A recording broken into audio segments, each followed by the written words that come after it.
in a very busy town in Lagos, Nigeria. The cry of a newborn baby sounded bustling in the neighborhood. Ijeoma had just given birth to a beautiful baby girl. Ijeoma has been married for 3 years without a child, but finally God had answered her crystal and prayers. Their home was filled with people from family and friends who came to rejoice with them. Ijeoma and her husband had been through a lot to get to this point in their lives. Emeka, who has been the most supportive and amazing husband, couldn't contain his excitement, dancing and jubilation. Mrs. Nzogi, Ijeoma's mother, arrived at Ijeoma's home bearing gifts. She was super happy and cheerful. Everyone, even the blind, could see the joy Ijeoma's mother had. After the party, Ijeoma's mother stayed back to take care of her daughter and the baby. It is a tradition for the mother to stay and care for them for a period of 3 months. It's called Omuga. Nzogi, Ijeoma's mother, was very handy. She took very good care of her child and grandchild. She would cook, clean, sweep and wash.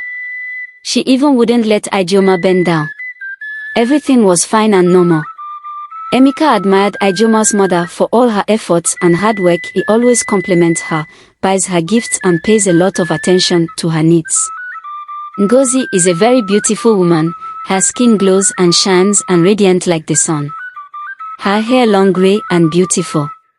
Ijeoma, on the other hand, due to postpartum effects, she wasn't looking her best, from all-night breastfeeding to pains, weakness and tiredness. Her husband frequently tells her that she is dirty, stinking and tacky and unattractive. Emeka would say, "You only have 1 child and you are already looking like an accent grandmother." He usually compares her to her mom. He calls her fat and ugly. Gradually, the distance between the both of them became so notable from a mile away. Emeka started paying more attention to Ngozi. Ijeoma wasn't angry or upset about it, because Ngozi is her mother, and her husband loves and respected her mom. Emeka started keeping late nights. He was always on his phone. He won't even look at Ijeoma, talk more of touching her. Ijeoma would cry and cry herself to sleep. She even became more depressed. Ijeoma, in confidence, told her mom all that has been going on silently in the house.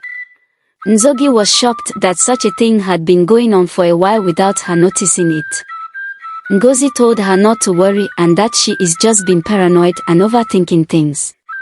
She also told her not to worry, that she would speak to her husband on her behalf.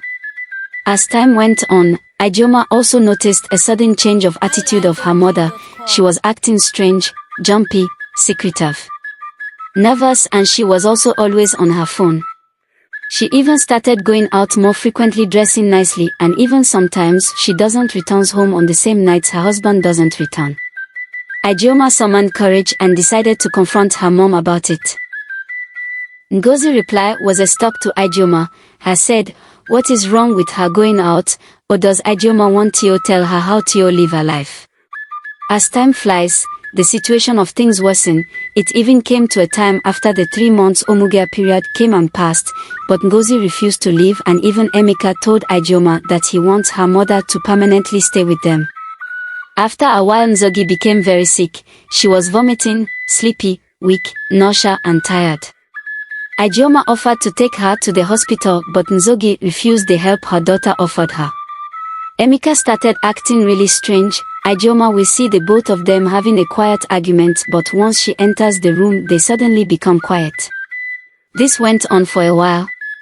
One fateful day, Ijeoma told her husband and mother that she was going to the market and then left the house. See that Ijeoma had left the house, Emeka went to Ngozi and was telling her that he wants her to terminate the pregnancy and that would destroy their lives. He was practically begging her to remove the baby. Unknowingly to them, Ijeoma was by the window listening to all their conversations. Ijeoma was shocked, broken and betrayed by her own mother and husband. Hearing this, Ijeoma's legs felt so heavy, she rolled down on the floor crying like a baby. As if wasn't enough, she overhears her mother telling Emeka to divorce Ijeoma and marry her. Ijeoma somehow had the strength to stand up and walked up to them. Emeka, on seeing Ijeoma, fell on his knees begging that it isn't what she thinks and that it was her mother that seduced him. Ijioma's mother, on the other hand, wasn't remorseful in any way. She even said, any woman that cannot treat a man well, any other woman can help her out. She said Emeka is a very sweet and caring man. She said, I love him and I am carrying his child. Ijeoma broke down in tears. She called her family for an urgent meeting and there she exposed all that had happened. The entire village was in big shock.